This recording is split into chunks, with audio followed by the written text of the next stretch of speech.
Hello guys, welcome back another video. Today in this video we will talk how to cancel your Hiya caller ID subscription or Hiya subscription. Okay, so basically you can cancel your subscription by using the same way where you have originally purchased their subscription. If you have taken your subscription by using iPhone, you need to cancel your subscription on App Store.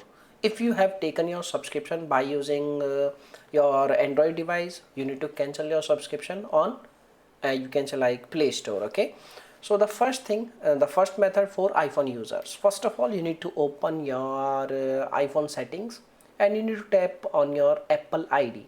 Now you need to select subscription. Now you will see list of all the apps which is active in your subscription list. Now you need to select Hiya app from the list.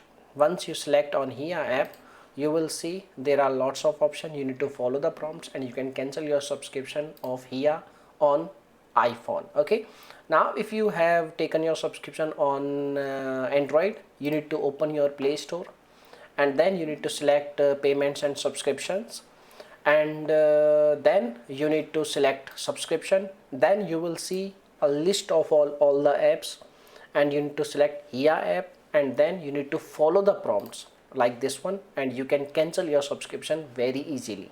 Okay, so these are the methods by which you can cancel your subscription on Hiya. Okay, now if you have any other questions, you can make a comment. If this video will helpful, please hit a like button, and thanks for watching this video. Bye bye, take care, see you soon in the next upcoming videos.